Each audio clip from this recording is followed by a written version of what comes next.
Namaskar and welcome to அனைவரும் தரிசனம். இந்த நிகழ்ச்சியை உங்களெல்லாம் மீண்டும் சந்திக்கிறதுல எனக்கு ரொம்ப சந்தோஷமா இருக்குங்க. எல்லா பாஷை பேசுற மதர் டிவோட்டிஸா இருக்காங்க. அண்ட் உலகம் முழுவதும் மதர் அன்னை அரவிந்தரை பத்தி தெரியாதவங்க யாருமே இருக்க முடியாது. ஆனா உங்க வழிபாட்டு முறையில அவங்கள பத்தி இன்னும் நிறைய விஷயம் தெரிஞ்சுக்கணும் அப்படிங்கிறதுக்காக நீங்க எல்லாம் ரொம்பவே ஆர்வமா இருப்பீங்க. உங்களுக்காக ரொம்ப பகவான் ஸ்ரீ அரவிந்த் அன்னையை பத்தி உங்களுக்கு எல்லாம் தெளிவா சொல்ல வந்திருக்காரு மேற்கு மாம்பலம் ஆசிரமத்தை சேர்ந்த அன்னை அடிகள் அவர்கள். இவர் கடந்த 20 வருடங்களாக ஆன்மீக பணியில் தன்னை ஈடுபடுத்திக் கொண்டவர். வணக்கம் சார். வணக்கம் மேடம். ஓம் நமோ பகவதே ஸ்ரீ அரவிந்தாய. ஓம் ஆனந்தமயி, ஓம் சைதன்யமயி, ஓம் சத்யமயி பரமி. மதர் சார் ஏப்ரல் 24 தான் மதர் பாண்டிச்சேரியில பெர்மனண்டா செட்டில் ஆனாங்கன்னு சொல்லியிருக்கீங்க சார் நம்ம எபிசோட்ஸ்ல. சோ இந்த வருஷம் ஏப்ரல் 24 நீங்க அன்னை ஆசிரமம் பாண்டிச்சேரியில புதுசா திறந்திருக்கீங்க. சோ நம்ம மதர் டிவோட்டிஸ் எல்லாருக்குமே ரொம்ப சந்தோஷமான இது நியூஸா இருக்கும். அவங்க ரொம்ப ஹாப்பியா இருப்பாங்க. சோ அங்க என்னெல்லாம் ஆக்டிவிட்டிஸ் பண்றாங்க சார்? அதாவது நம்ம சென்னையில ஒரு 6 மையங்களை ஓபன் பண்ணி நடத்திட்டு வரோம் கடந்த 5 வருடங்களாக. 6வதாக கோயம்புத்தூர்ல சாய்பாபா காலனி 123 நாராயணகுரு ரோடு அப்படின்னு சொல்லக்கூடிய அந்த இடத்துல ஆரம்பிக்கப்பட்டு இப்ப மிக பிரமாதமா அந்த ஆசிரமம் வளர்ந்துட்டு வருது. இப்ப 8வது கிளையாகத்தான் இப்ப நாங்க பாண்டிச்சேரியில ஆரம்பிச்சிருக்கோம். இது பல ஆண்டுகளான கனவு. நீங்க பல இடங்கள்ல ஆரம்பிக்க வேண்டிய தியான மையங்கள் ஏன் பாண்டிச்சேரியில ஆரம்பிச்சீங்க அப்படின்னு கேட்கலாம். பாண்டிச்சேரியில பகவான் ஸ்ரீ அரவிந்தருடைய ஆசிரமம் இருக்கு. ஆனா அன்னையினுடைய ஆசிரமம் நிறுவப்படுவதற்கு என்ன காரணம்னா, அன்னையை அரவிந்தரை தரிசிப்பதற்காக உலகம் முழுவதும் வரக்கூடிய அன்பர்களுக்கு தேவையான பல உதவிகள் செய்வதற்கு, அவர்களுக்கு வழிகாட்டுவதற்கு ஒரு சரியான ஒரு இன்ஃபர்மேஷன் சென்டர் தேவைப்படுகிறது. அது குறிப்பாக தமிழ் மக்களுக்காக இந்த உதவியை செய்வதற்காகவே தொடங்கப்பட்டதுதான் ஸ்ரீ அன்னை ஆசிரமம் பாண்டிச்சேரியில். அதாவது இந்திரா காந்தி சிலை இருக்கு, அங்கிருந்து இந்த கடலூர் போற ரோடு இருக்கு இல்லைங்களா, அந்த இடத்துல ஸ்ரீ ராகவேந்திர நகர்னு ரொம்ப ஃபேமஸான ஏரியா. நம்பர் 39 3வது குறுக்கு தெருவில் இந்த இடம் அமைஞ்சிருக்கு. இந்த மையம் நமக்கு பல வருடங்களாக கட்டி இது அன்னைக்குதான், இது ஆசிரம பணிக்குதான் பயன்படணும்னு அதை சாத்திய வச்சிருந்தார். அதாவது அந்த இடத்தினுடைய உரிமையாளர் கார்த்திகேயன் என்பவர். அவர் ஒரு சிறந்த அன்னை பக்தர். வேதாத்ரி மகரிஷியுடைய சிஷியனாகவும் அவர் இருக்கிறார். ஒரு ஆன்மீக ஒரு பக்தருடைய அந்த எண்ணம் பலித்திருக்கிறது. எங்களுடைய கனவும் அங்கு பலித்திருக்கிறது. அதாவது 8வது மையமாக ஸ்ரீ அன்னை ஆசிரமம் பாண்டிச்சேரியிலேயே நிறுவனது எங்களுக்கு மிகுந்த மகிழ்ச்சி. அது கோயம்புத்தூரில், சென்னையில் நிறுவினாலும் இன்னும் நிறைய மையங்களை தொடர்ந்து இருந்தாலும் கூட பாண்டிச்சேரிக்கு வரக்கூடிய அன்பர்களுக்கு நிறைய உதவிகள் தேவைப்படுகிறது. அங்கே வருகிற பக்தர்களுக்கு என்னென்னலாம் நாம் தரிசிக்க வேண்டியிருக்கிறது, எங்கெல்லாம் நாம் போவதற்கு, தங்குவதற்கு, அங்கு எங்கெல்லாம் சுற்றி பார்க்க வேண்டிய இடங்கள் இருக்கிறது, எப்படி வழிபட வேண்டும், எந்த புத்தகங்களை வாங்க வேண்டும், அன்னையினுடைய வரலாறு என்ன, பகவானுடைய வரலாறு என்ன, நீங்கள் இத்தனை ஆண்டுகள் பக்தர்களாக இருந்து பெற்ற அனுபவங்களை பெற்று வேறு ஏதேனும் உங்களுக்கு அன்னை அருள் வர வேண்டியிருந்து அது தடை ஏதாவது இருந்தால் அதை பற்றி மேலும் எங்களோடு பகிர்ந்து கொண்டு அதற்கு விளக்கம் பெற்று அவர்கள் அதிலிருந்து விடுபடுவதற்கான ஒரு உதவி மையமாக அதை தொடங்கியிருக்கிறோம். இந்த அன்னை ஆசிரமம் 50 விதமான தகவல் உதவிகளை புதுவைக்கு வரக்கூடிய அன்பர்களுக்கு செய்வதற்காக தொடங்கப்பட்டிருக்கிறது. நீங்கள் பாண்டிச்சேரிக்கு வருகிற, உலகளவிலிருந்து வருகிற அன்பர்கள் 9380450621 என்ற எண்ணை தொடர்பு கொண்டீங்கன்னா உங்களுக்கு ஆரோவிலுக்கு எப்படி போறது, எத்தனை மணிக்கு பஸ் போகும், எப்படி டோக்கன் வாங்கலாம், ஆசிரமம் எவ்வளவு நேரம் திறந்திருக்கும், பர்த்டேக்கு பகவான் ரூமுக்கு போறதுக்கு எப்படி பர்மிஷன் கார்டு வாங்குறது, சமாதி எவ்வளவு நேரம் திறந்திருக்கும், சமாதி சர்வீஸ் பண்றதுக்கு உங்களுக்கு வாய்ப்பு வேணுமா, சாப்பாடு ஆசிரம சாப்பாடு வேணும்னா டோக்கன் எங்க வாங்குறது, அது எத்தனை மணி நேரம் திறந்திருக்கும், உங்களுக்கு டைனிங் ஹால்லே சர்வீஸ் பண்றதுக்கு ஆசையா இருக்கா, இல்ல 2 நாள் 3 நாள் தங்கணும்னா ரொம்ப கம்மி பட்ஜெட்ல நல்ல வசதியான ஆசிரம கெஸ்ட் ஹவுஸ் வேணுமா, இல்ல எந்த வண்டியில நீங்க ஒரு இடத்துக்கு போறதுக்கு சார்ஜ் கரெக்டா அதிகமா இருக்கான்னு தெரிஞ்சுக்கலாம். அங்க பகவான் அரவிந்தருடைய அன்னையினுடைய ரிலீக்ஸ் எல்லாம் இருக்கு, அவங்க பயன்படுத்தின பொருள். அதையெல்லாம் தரிசிக்கிறதுக்கு என்ன டைமிங். இப்ப கண்ணை நம்ம ட்ரீட்மெண்ட் பண்ணிக்கலாம், அதாவது அறுவை சிகிச்சை இல்லாம ஈஸியா ஒரு எக்ஸசைஸ் மூலம் குணப்படுத்திக்கிறது. இது மாதிரி நிறைய வசதிகள் இருக்கு. அங்க இருக்கிற எல்லாத்தையும் நீங்க தெரிஞ்சுட்டு போறதுக்கு உங்களுக்கு கைட் பண்றதுக்கு ஒரு அமைப்பு வேணும். இந்த 100 ஆண்டு காலமான இந்த மக்களுடைய வருத்தம் அது தீர்க்கப்படுவதற்காக தொடங்கப்பட்டிருக்கிறது. இந்த அன்னை ஆசிரமம் அன்னை நிரந்தரமாக புதுவைக்கு தங்க வந்த அதே தினத்தன்று நமது ஸ்ரீ அன்னை ஆசிரமமும் அன்னை நிரந்தரமாக தங்க வர வேண்டும் என்று தொடங்கி அது மிக அழகாக நடந்து வருகிறது. இப்ப பாத்தீங்கன்னா சில பேருக்கு கடவுள் நம்பிக்கை இருக்கும், சில பேருக்கு கடவுள் நம்பிக்கை இருக்காது. பட் ஆனா அவங்க ஒண்ணு கிரிட்டிசைஸ் பண்ண மாட்டாங்க, தப்பா பேச மாட்டாங்க. ஆனா இன்னொரு குரூப் பாத்தீங்கன்னா அவங்களுக்கு கடவுள் நம்பிக்கையும் இருக்காது, அண்ட் நம்புறவங்களை அவங்க ரொம்ப ஒரு கிண்டலாவோ ஒரு மாதிரி கிரிட்டிசைஸ் பண்ணியோ ஆன்டியாவே பேசுவாங்க. பட் இதுல மெயினா பார்க்க வேண்டியது என்னன்னா, இப்ப நம்பிக்கை இருக்கிறவங்க சில சமயம் கஷ்டப்படுறாங்க, இப்ப நம்பிக்கை இல்லாதவங்களுக்கு அவ்வளவு ப்ராப்ளம் வருது இல்ல. சோ இது ஏன்னு பல பேருக்கு இந்த டவுட் இருக்கலாம். சோ அன்னை இதுக்கு என்ன சார் எக்ஸாக்டா எக்ஸ்பிளனேஷன் கொடுக்கறாங்க? இதுக்கு அருமையான விளக்கம் மத சொல்லியிருக்காங்க. என்னன்னு கேட்டீங்கன்னா, தெய்வ நம்பிக்கையே இல்லாம ஒரு கிரிட்டிசைஸ் பண்ணக்கூடிய ஒரு மனிதனை பாக்குறப்போ நாம என்ன எடை போடணும்னா, அனிமல் இருந்து இப்பதான் மனித பிறவி எப்பதான் ஃபர்ஸ்ட் எடுத்திருக்கான். இப்ப புதுசா மனுஷ பிறவி எடுத்தவங்க போய் நீங்க பக்குவப்பட்ட மனிதனுக்குரிய அந்த மென்மையான அதை நாம அவங்ககிட்ட எதிர்பார்க்க கூடாது. இப்ப நாமெல்லாம் பக்குவப்பட்டிருக்கோம். ஆன்மீகத்துல நிறைய மேதைகள் இருக்காங்க, சான்றோர்கள், மகான்கள், யோகிகள் நம்ம வரிசையா பார்க்கிறோம். இவங்கெல்லாம் மனித அவதாரங்கள்ல பல ஜென்மங்களை எடுத்து எடுத்து எடுத்து எடுத்து பக்குவப்பட்டு அவங்க மேன்மை அடைஞ்சிட்டதுனால அவங்க சாத்வீகமா இருப்பாங்க. இப்பதான் குரங்குல இருந்தோ சிங்கத்திடம் இருந்தோ அவன் பன்றியில இருந்து இப்ப ஜஸ்ட் போன பிறகுல இருந்து இப்ப வந்திருக்காங்க. இப்ப அவங்களுக்கு உடனே தெய்வ நம்பிக்கை வரணும்னு எதிர்பார்க்க முடியாது. அவங்க இதுக்கு வரத்துக்கு பல பிறவைகள் ஆகலாம். ஆனால் இப்ப தெய்வ நம்பிக்கை இருக்கிறவங்களுக்கு காரணம் என்னன்னா, அவங்களுக்கு அந்த பிராப்தம் வந்துருச்சு, அவங்க இறைவன் நெருங்குவதற்கான காலத்துல கிட்டக்க வந்துட்டாங்க.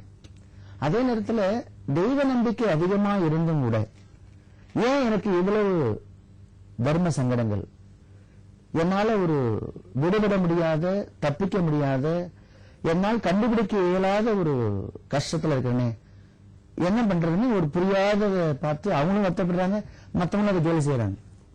இந்த இடத்துல நமக்கு மதரோட கைட்லைன்ஸ் என்ன கிடைக்குதுன்னா, நமக்கு நடக்கிற கஷ்டங்களுக்கு முதல்ல நாம காரணம்னு சொல்றாங்க. ரெண்டாவது, நாம பல பிறவி எடுத்து வர்றோம். ஒவ்வொரு பிறவியிலையும் நல்லதும் செய்யறோம், கெட்டதும் செய்யறோம். இந்த 2 கர்ம வினைகள் எல்லாம் நம்முடைய பிரெயின்ல பதிவாகி அது ரீபர்த் எடுத்து வரும்பொழுதெல்லாம் அதற்குரிய பனிஷ்மெண்ட் அதோட சேர்ந்த நல்லதும் நமக்கு தொடர்ந்து லைஃப்ல வரத்தான் செய்யும்.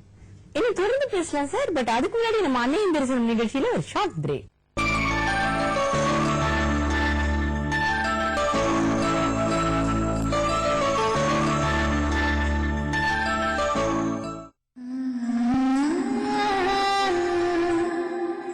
Sri Shankara Matrimony, Karnataka Hindu Communities, Lingayat, Okkaliga, Kuruba, Brahmin, Ganiga, Devanga and other Hindu communities, Andhra Pradesh Hindu communities, Kamma, Naidu, Reddy, Yadavs, Nayak and other Hindu communities, Tamil Nadu Hindu communities, Modaliyar, Vanniyar, Pillai, Chettiyar, Gounder, Nadar, Brahmin and other Hindu communities, Kerala Hindu communities, Nayar, Namboothiri, Ambalwasi, Puliya and other Hindu communities.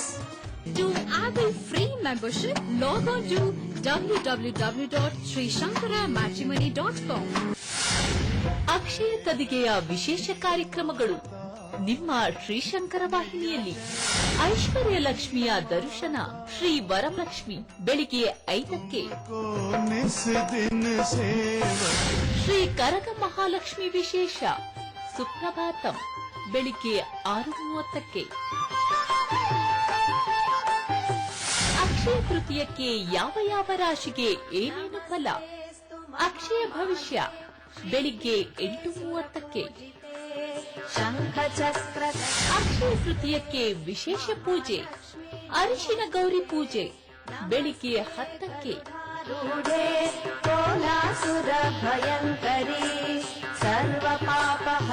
Shri ಕ್ಷೇತ್ರ ಹೊಂಬುಜ ಜೈನ ಮಠದಿಂದ 1008 ಕಳಶಾಭಿಷೇಕದ ವಿಶೇಷ ನೇರ ಪ್ರಸಾರ.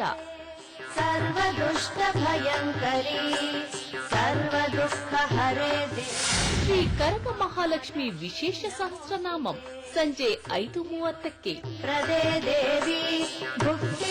ಅಕ್ಷಯ ತೃತೀಯಕ್ಕೆ ಬರಲಿದ್ದಾಳೆ ಮಹಾಲಕ್ಷ್ಮಿ ನಿಮ್ಮ ಮನೆಗೆ.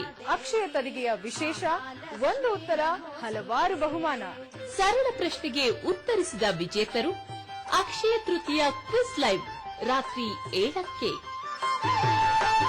ಕಾಶಿಯಲ್ಲಿ ಕಾಮಕೋಟಿಯಲ್ಲಿ ನಡೆದ ಕಂಚಿ ಮಹಾಪೆರಿಯವರವರ ವಿಶೇಷ ಉತ್ಸವದಲ್ಲಿ ರಾತ್ರಿ 9:30ಕ್ಕೆ. ஸ்ரீகாமகோடி பீட்டமாளும் சந்திரசேகர உனை காண இங்கு ஓடி வந்து ಚಂದ್ರಶೇಖರ ಕಾಂಜಿ ಕಾಮ. ಇವೆಲ್ಲ ನಿಮಗಾಗಿ ಅಕ್ಷಯ ತೃತೀಯದ ವಿಶೇಷಕ್ಕೆ. Akshaya Tritiya special programs co-sponsored by Ponni Delta, Trichy's first gated community.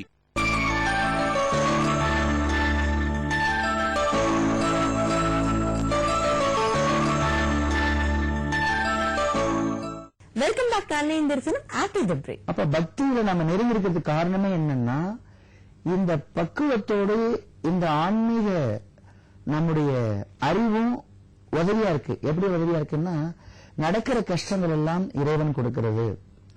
இது ஆன்மா பிறப்பெடுத்து வந்து அனுபவிக்கிறதுனால இதை நாம ஏற்றுக்கொள்ளத்தான் வேணுங்கிற ஒரு ஞானத்தை நமக்கு கொடுக்குது. அப்படிங்கறத நம்ம புரிஞ்சுக்கணும்.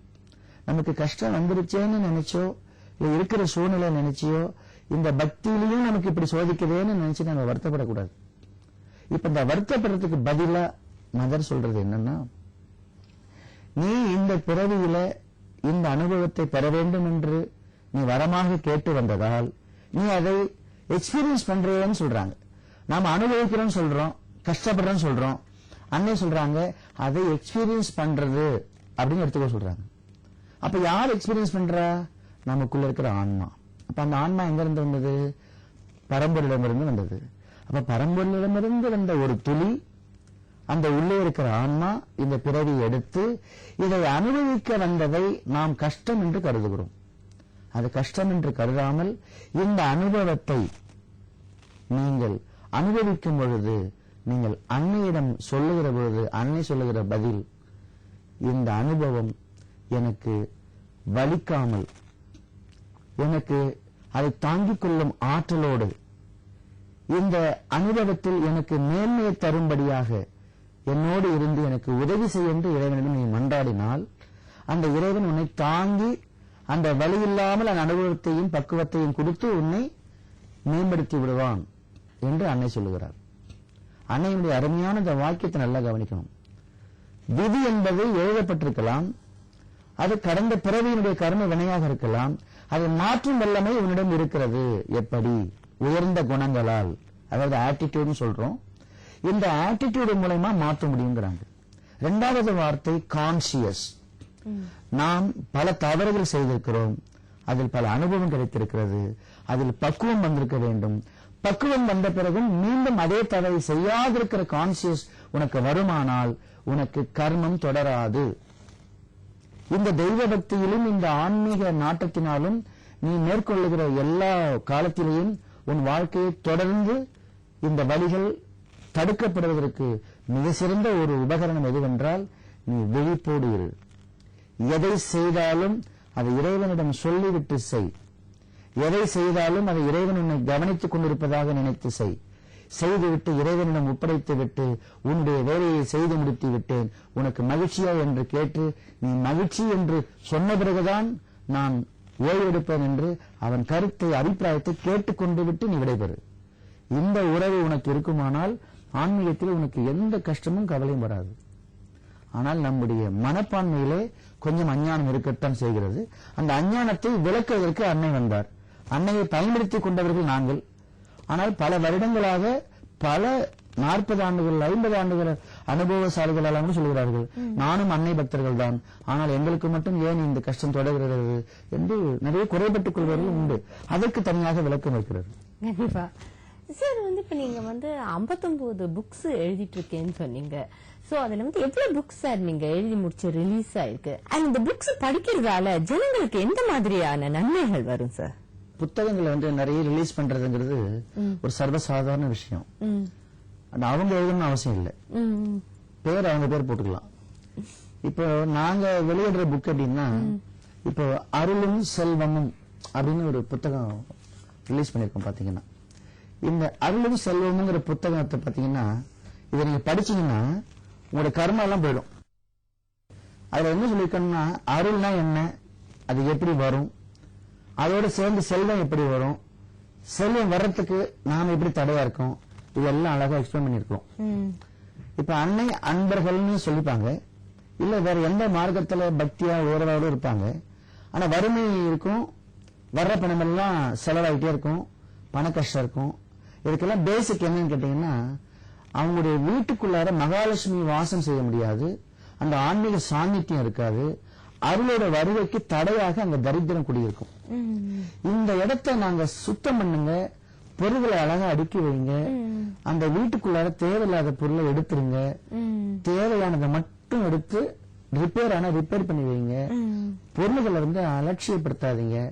ஒரு வீடு வீடா இருக்கணும், அந்த சுமூகம் இருக்கணும். அத அண்ணி சொல்றபடி நீங்க பண்ணணும்னு சொல்லி எனக்கு தொண்டையில புண்ணு வந்துருச்சு. இப்ப நான் என்ன பண்ணிட்டோம்னா, எங்களுடைய அமைப்புல ஒரு டீம் நாங்க உருவாக்கி இருக்கோம். அது எப்படின்னா, யாரெல்லாம் பினான்சியலா கஷ்டப்படுறீங்களோ, கடன் தொல்லையிலையோ பண தட்டுப்பாடுகளையோ, அதாவது பொருள் நஷ்டம், தொழில் நஷ்டம்னு எவ்வளவு காரணம் இருக்கு. இந்த பணங்கிற விஷயத்துல யாரெல்லாம் மனசு ஒடுங்கிருக்கீங்களோ அவங்க எல்லாம் தொழிலாளியோ இல்ல இவர் எதுவா இருக்கலாம், வருமானத்துல நீங்க எங்க கிட்ட சொன்னீங்கன்னா எங்க டீம் அனுப்புவோம். அவங்க உங்க வீட்டை அசஸ் பண்ணுவாங்க. அங்க என்னென்ன பொருள் எல்லாம் உடஞ்சிருக்கு, எது ரிப்பேர் ஆயிருக்கு, எந்தெந்த இடத்தெல்லாம் அழுக்கும் ஒட்டனையும் சேர்ந்து போயிருக்கு, எது கிழிஞ்சு பராமரிப்பு இல்லாம தேவையில்லாம கிடக்குங்கிறத கண்டுபிடிச்சு எடுத்து அப்புறப்படுத்தி வீடை வீடாக்கி அன்னையோட வருகையும் மகாலட்சுமி வாசம் செய்து அங்கே பணம் உற்பத்தி ஆகிற அளவுக்கு, செல்வ வளம் விருத்தியாகக்கூடிய அளவுக்கு, அந்த சூழலையே மாற்றி கொடுக்கிற அளவுக்கு எங்க டீமை நாங்க அனுப்பி வச்சு அவங்க அதை அந்த சூழ்நிலையை மாற்றி தருவாங்க. அது நம்மளால முடியாதுதான். இப்ப நிறைய பிள்ளைகள் இருக்காங்க, வேலைக்கு போறாங்க, டைம் இல்ல. ஆனா அதை செய்து கொடுக்கறதுக்கு வயதானவங்க இருப்பாங்க. எங்க கிட்ட இளம் படைகள் இருக்கு. அவங்க போனாங்கன்னா அவங்களுக்கு கரெக்டா தெரியும் என்ன சொல்லிட்டு. அவங்க போயிட்டு திரும்பி வெளியே வந்தாங்கன்னா அவங்க வீடு அவங்களால நம்ப முடியாது. அதுக்கு ஏதாவது ஃபீஸ் இருக்கு? கண்டிப்பா தரணும். ஏன்னா பணம் வந்துட்டே இருக்கும். அப்புறம் கடன் எல்லாம் போயிடும். ஒரு வாட்டி பண்ணிட்டோம்னா அப்புறம் அவங்க ரொட்டீனா பழகிக்கலாம். இல்ல மாசம் மாசம் பண்ணி கொடுங்கன்னா அதுக்கப்புறம் ஈஸி. முதல்ல 30 வருஷம் பொருள் உள்ள இருக்கும். அது உள்ள இருந்து பாத்தீங்கன்னா உண்மையிலே பாத்தீங்கன்னா இவங்களை தவிர எல்லாத்தையும் எடுத்து போடுற மாதிரி இருக்கும். சில நேரத்துல அவங்களே தேவைப்படாத அளவுக்கு அந்த வீட்டுல உட்காந்துருப்பாங்க. அதாவது லேசினஸ், சோம்பேறித்தனமே ஒரு தரித்திரம் தானே. அதாவது நம்ம என்ன சொல்றோம்னா, காரணங்களை நிறைய கேட்கறது இல்ல, கேட்டாலும் அந்த காரணத்தை ஒத்துக்கிறது இல்ல, அதை மாத்திக்கிறது இல்ல. இந்த காலையில வாங்கி அந்த காலையில விட்டுற வேண்டியது. இப்ப நாம சொல்றது ஒன்றும் புதுசு இல்ல, எப்பவும் சொன்னதுதான். இது நாங்க நடைமுறைப்படுத்தி செயல்படுத்தி ரிசல்ட்டை பார்க்க வைக்கிறதுக்காக ஒரு ஒரு வித்தியாசமா நாங்க அணுகுறோம். இப்ப இந்த புக்கை நீங்க வாங்குறதுனால என்ன நடக்கும் அப்படின்னு கேட்டீங்கன்னா, தரித்திரம் விலையே தீரும். இப்ப அருளால் பெறுகிற தொழில் அப்படின்னு சொல்றோம். என்னன்னா, நீங்க எவ்வளவு பிசினஸ் பண்றீங்க, ஆனா அதுக்கு அருள் உதவி வேணும். இப்ப அருளால என்ன உதவி பண்ண முடியும்? அருள் என்ன சொல்றதுன்னா, சுத்தமா வை, கணக்கு எழுது, கஸ்டமரை கவனி, ஒரு தவறு நடக்காம பாத்துக்க, உன் கவனம் எல்லாம் அதுல போக்கஸா இருக்கட்டும், நிறைய பேசாது, வேலையை பாரு, எத்தனையோ விஷயங்கள் இருக்கு. அன்னையை வகுத்து கொடுத்த இந்த பாதை எல்லாம் இந்த புத்தகத்துல இருக்கு. வெறும் 50 ரூபாய் தான். அருளால பெறுகிற இந்த தொழில் வழக்கம் புத்தகம் படிப்பவர்கள் நிச்சயமா சொல்றேன், அவங்க இன்னைக்கு இருக்கிற விட 100 மடங்கு உயர்த்தக்கூடிய ஒரு மிகப்பெரிய ஆன்மீக ரகசியங்களை அதுல கொடுத்திருக்கோம். இது மாதிரி நிறைய புத்தகங்கள் வந்துகிட்டே இருக்கும். ஆனா நான் படிச்சு, பல பேர் படிச்சு, அதை புரிஞ்சு, அவங்களுக்கு சந்தேகங்கள்லாம் விளங்கி, அதை மறுபடியும் அதை புத்தகமா கொண்டு வரதுக்கு டைம் ஆகும். ஆனா முத்துக்களா இருக்கும், படிக்க சுலபமா இருக்கும், ஆசையா இருக்கும், கீழே வைக்க தோணாது, நடைமுறைப்படுத்த ரொம்ப நல்லா ஜாலியா இருக்கும். ஆனா இந்த புத்தகத்தெல்லாம் நாங்க எழுதணும்னு சொல்ல மாட்டோம். இதெல்லாம் ஒரு தொகுப்பு தான். பல ஞானிகள் சொன்னது, இந்த உலகம் கொடுத்தது, தொகுத்து கொடுக்கிறோம். பகவான் ஸ்ரீ அரவிந்தர் அவ்வளவு பெரிய மகாயோகி 40 வருடத்துல ஒரு சாவித்திரி எழுதுறார். அவர் என்ன சொல்றாரு, இந்த சாவித்திரியை நான் எழுதவில்லை, இறைவன் என் மூலமாக இந்த கருவியை பயன்படுத்தி எழுதி முடித்திருக்கிறான் என்று அவர் நான் எழுதலன்னு விளைவிக்கிறார். இன்னும் தொடர்ந்து பேசலாம் சார். பட் அதுக்கு முன்னாடி நம்ம அன்னையின் தரிசனம் நிகழ்ச்சியில ஒரு short break.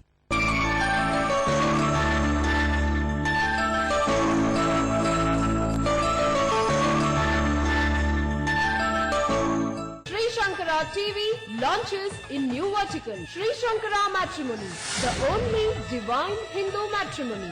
Log on to srishankaramatrimony.com, an exclusive matrimonial service catering to every community. ஒவ்வொரு ஸ்டூடெண்ட்டுக்கும் ஒரு கரியர் ட்ரீம் இருக்கும்.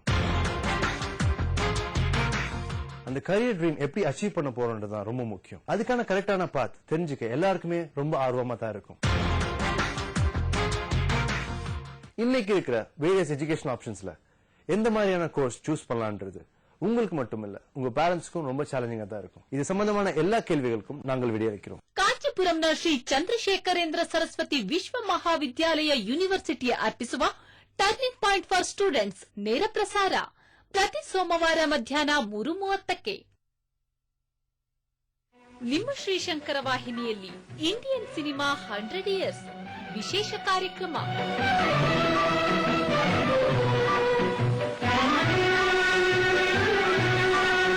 ಈ ಕಾರ್ಯಕ್ರಮದಲ್ಲಿ ಕೇಳಲಾಗುವ ಚಲನಚಿತ್ರಕ್ಕೆ ಸಂಬಂಧಿಸಿದ ಪ್ರಶ್ನೆಗಳಿಗೆ ಉತ್ತರ ನೀಡಿ ಬಹುಮಾನ ಗೆಲ್ಲಿ.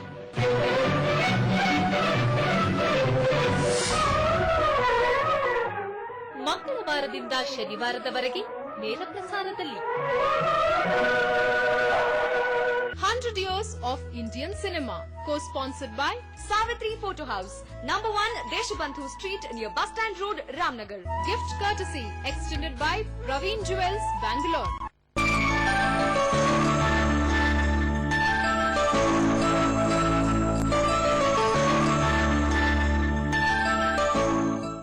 அன்னையின் தரிசனம் ஆஃப்டர் த பிரேக். பாத்தீங்கன்னா லைஃப்ல வந்து சில பேருக்கு ப்ராப்ளம் இருக்கு.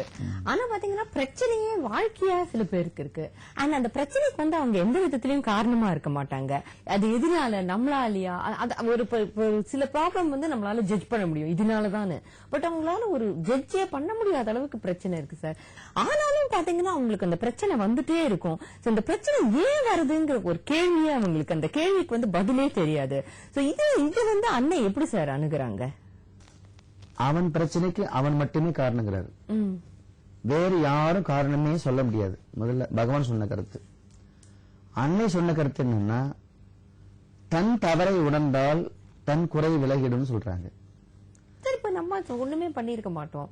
பட் அப்படி நம்ம சும்மா போயிட்டு இருக்கும்போது கூட நம்ம மேல வந்து ஒரு பஸ் மோதிட்டுனா அது நம்ம தப்பு இல்லையா சார்? அதுமா பஸ் போற ரோட்ல நீங்க போயிருக்கீங்க, நடைபாதையெல்லாம் ஆக்கிரமிச்சாச்சு, அது உங்க மேல பழி போட முடியாது. கொஞ்சம் பஸ்ஸுக்கு வழி விட்டு தான் நம்ம ஓரமா தான் போகணும். ஆனா பஸ் பிளாட்பாரத்திலும் ஏறி நீங்க இருக்கிற கடையிலையும் நின்று இடிச்சுனதுன்னா இதைத்தான் நாங்க விதின்னு சொல்றது. நாங்கல்ல, பொதுவாவே. இப்ப இந்த விதி என்பது என்னன்னா, இந்த பல பிறவிகளில் பதிவாகிற அந்த வரிகள் எல்லாருக்குமே ஒரு டைரி இருக்கு. மேல யூனிவர்சல்ல வந்து ஒரு பிரவுன் கலர்ல டைரி இருக்கு. நீங்க கேட்கலாம், அது என்ன பிரவுன் கலர்? யாருனாலும் போய் பார்க்கலாம். அந்த யூனிவர்சல்ல எல்லாருக்குமே ஒரு பிரவுன் கலர் டைரி இருக்கு. இப்ப நீங்க கூட எத்தனாவது பிறவின்னு சொல்லலாம், இன்னும் எத்தனை பிறவி இருக்குன்னு சொல்லலாம். சரி, இந்த பிறவில நீங்க நெக்ஸ்ட் என்ன பண்ண போறீங்கன்றத இங்க எங்க கிட்ட இருந்து ஒரு கீ வாங்கி போகணும். 59 ஆரியகால ரோட்ல வந்தீங்கன்னா ஒரு கீ கொடுப்போம். அந்த கீ எடுத்துட்டு போய் நீங்க அந்த டைரியை போய் ஓபன் பண்ணி பாத்தீங்கன்னா அந்த டைரியில நாளைக்கு என்ன இருக்கு, அடுத்த வாரம் என்ன ப்ரோக்ராம் இருக்கு, எப்ப டெத்து, அங்க பிரபஞ்சத்துல யூனிவர்சல் இருக்கு. இங்க கீழே இருந்ததுன்னா நீங்க எடுத்து போய் எங்களையா மதிக்க போறீங்க? யூனிவர்சல் டைரியில நம்முடைய எல்லாமே ரெக்கார்டா இருக்கு. அதனால சொல்றோம். ஆனா நிறைய நீங்க கேட்ட கேள்வி என்ன, எந்த தப்புமே செய்யல, ஒரு தவறு பண்ணல, நாங்க சாத்வீகமா போறோம், தெய்வத்தையே நம்புறோம், ஒரு பாவம் அறியல, ஒரு தெரிஞ்சு மனசாட்சி வாழ்றேன்னு சொல்றாங்க இல்லையா? இதுக்கெல்லாம் காரணம் இருக்கு. என்னன்னா, முன்னாடி செய்த பிறவிகளுடைய வினைகள் நமக்கு வந்து சேர்கிறது. அப்ப முன்னாடி செய்த நல்லது நமக்கு வரணும்ல, அதுவும் வருது. அப்ப கெட்டது வருது, நல்லதும் வருது. நல்லதை மட்டும் டவுன்லோட் பண்றோம் இல்லையா, அதை கத்துக்கணும். இப்ப நீங்க கம்ப்யூட்டர் டவுன்லோட் பண்றீங்கல்ல நெட்ல இருந்து, அந்த டெக்னிக் இங்க டவுன்லோட் பண்றதையும் கத்துறோம். கெட்டதை டவுன்லோட் பண்ணாம தடுக்கிறதுக்கு, டெலிட் பண்றதுக்கு மெத்தட் இருக்கு. அதுதான் மதர் சொன்ன பிரின்சிபல். ஆல்ரெடி நீ அனுபவித்து பல பிறவிகள் செய்த வினைகளை தடுத்து நிறுத்தக்கூடிய அந்த வினைகளை டெலீட் பண்ணுவதற்கான வழிமுறைகள் இருக்கிறது. அது சில உயர்ந்த குணங்களால் நற்பண்புகளால் அந்த குறைகளை அந்த பாவ வினைகளை அறுக்க முடியும், வேரோடு வெட்டி எறிய முடியும். அப்போ இந்த கடந்த கால வினைகளால் வர்ற இந்த கஷ்டத்தை நாம விலக்கிட்டு சந்தோஷமா வாழ்றதுக்காக மதர் கண்டுபிடிச்ச வார்த்தை தான் கான்சியஸ். நீ விழிப்போடு இருந்தால் மட்டும்தான் அது வராது. இப்ப எனக்கு நான் ரொம்ப ஜாக்கிரதையா இருந்தேன்னா எனக்கு வரக்கூடிய ஒரு தப்பு வராம போயிடும். இப்ப வரக்கூடிய தப்புங்கிறது விதி. முன்னாடி செஞ்ச வினை எனக்கு வரப்போறது. நான் விஷயத்துல விவரமா ரொம்ப கான்சியஸா இருந்தேன், அந்த பிரச்சனை உள்ள வராது. அப்போ விதிக்கப்பட்ட செய்தி தவறுகள் வினையாக நமக்கு வழியை தரப்போகுதுன்னா அதை தடுக்கிறதுக்கு நீங்க கான்சியஸ் தடுக்கலாம் இல்லையா? இந்த கான்சியஸ் மூலமா தான் கர்மாவை கரைக்க முடியும்னு அன்னை கண்டுபிடிச்சாங்க. இந்த கான்சியஸ சொல்லி தந்து நாங்க கான்சியஸ் இல்லாம ஆயிட்டோம். எவ்வளவு சொல்ல முடியும்? எங்களால சொல்லி சொல்லி தவுண்டே போயிடுச்சு. ஏன்னா முடியல எங்களால. அதுக்குதான் நாங்க என்ன பண்ணிருக்கிறோம், ஒவ்வொருத்தரையும் கூப்பிட்டு தயவு செஞ்சு போன்ல எப்ப சந்திக்கலான்னு மட்டும் கேளுங்க. விலாவரியா நீங்க எங்க கிட்ட நேரடியா ஆலோசனை போன்ல கேட்டீங்கன்னா சொல்ல முடியாது. ஏன்னா உங்களை வரவழைச்சு இன்றைய கஷ்டத்தை தெரிஞ்சு இதுக்கு நீங்க எத்தனை ஜென்மத்துல எந்தெந்த ஜென்மத்துல என்ன பாவங்களை பண்ணிருக்கணும்னு தெரிஞ்சு அந்த கர்மத்தை டெலீட் பண்றதுக்கு நீங்க என்னெல்லாம் செய்யணும்ன்ற அந்த குணங்களை மாத்திக்கிறதுக்கு ஐடியா கொடுத்து இந்த புதுசா நீங்க செய்யறத பிராக்டிஸ் பண்ண வச்சு ஒரு 60 நாளைக்கு தொடர்ந்து உங்களை ஃபாலோ பண்ணி அந்த நல்ல பண்புகளால நீங்க உயர்ந்த நிலைக்கு வரவழைச்சு இப்போ நீங்க என்ன நினைக்கிறீங்கன்னா நாம சரின்னு நினைக்கிறோம். இல்ல, நாம தவறுங்கிறது தான் உண்மை. பல இடங்கள்ல நம்ம தெரியாம பண்ணிடுறோம். நீங்க எத்தனை பேரை சபிச்சிருக்கீங்க, எவ்வளவு சொல்களால சுட்டு இருக்கீங்க, உங்களால எவ்வளவு பேர் காயப்பட்டிருக்கிறாங்க, அவங்க எல்லாம் எத்தனை பேர் இருக்காங்க, எண்ணில் இடங்காத இருக்குது. சின்ன வயசுல கணக்கு பண்ணி பார்த்தா பட்டியலே போட முடியாது. அப்ப அவங்களெல்லாம் நீங்க மன்னிப்பு கேட்கணும். அவங்க ஆத்மா உங்களை மன்னிக்கணும். சில பேர் இறந்து போயிருப்பாங்க, சில பேர் உங்களுக்கு தொடர்புகள் இல்லாம இருப்பாங்க, சில பேர் நெருக்கத்துல இருப்பாங்க. அவங்களுடைய மனசெல்லாம் உங்களை மன்னிச்சாதான் நீங்க விடுபட முடியும். அப்ப இதெல்லாம் தெரியாம நாம ஏதோ அன்னைக்கு சொன்னதெல்லாம் பெருசா எடுத்துக்க மாட்டான், அதெல்லாம் நீங்க மறந்துடுவீங்க. ஆனா அவங்க மனசு வலிச்சிருக்கு. உங்களால பாதிக்கப்பட்ட சாபம் இருக்குல்ல, அதெல்லாம் உங்களை அட்டாக் பண்ணும். அதுக்கு பேர் தான் பிளாக் மேஜிக்னு பேரு. பல பேருடைய சாபங்களை நாம எத்தனையோ வாங்கியிருக்கிறோம். இந்த சாபங்கள்லாம் என்ன ஆயிடுனா பிரெயின்ல போய் உட்காந்துக்கும், அதுக்கப்புறம் மென்டல்ல போய் உட்காந்துக்கும், அதுக்கப்புறம் ஸ்பைனல் கார்ட்ல போய் உட்காந்துக்கும். நம்முடைய கடந்த கால கர்ம வினைகள் எல்லாம் இந்த மூளையிலும் மென்டல் பாடியிலும் அந்த ஸ்பைனல் கார்டிலையும் போய் உட்காந்துக்குச்சுன்னா அவங்க வாழ்க்கை நீங்க எவ்வளவு தூரம் பக்தியில உச்சிக்கு போனாலும் உங்களுக்கு பல சிக்கல்கள் உங்களை சீரழிச்சிடும், சின்னாரணமாக்கிடும். இனம் புரியாத கண்டுபிடிக்க முடியாத வாழ்க்கையில 4 பக்கம் ஓடுவீங்க, தீர்வே கிடைக்காது. எல்லாம் பார்த்தாச்சு வெறுத்துருவீங்க.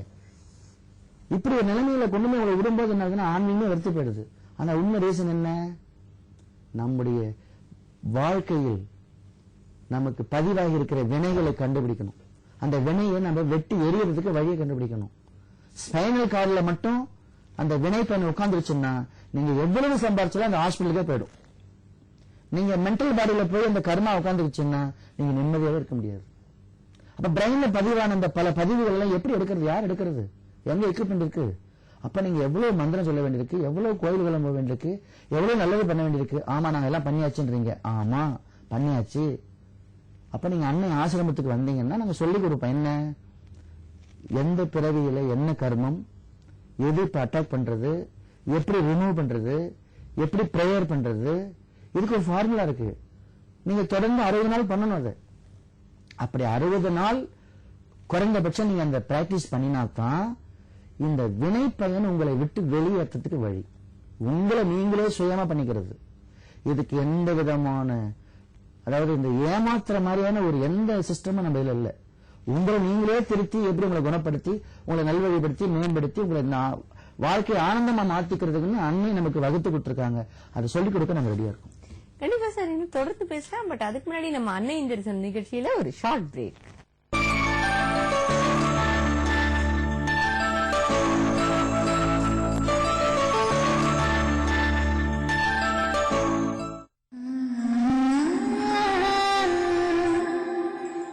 Shankara Matrimony. Karnataka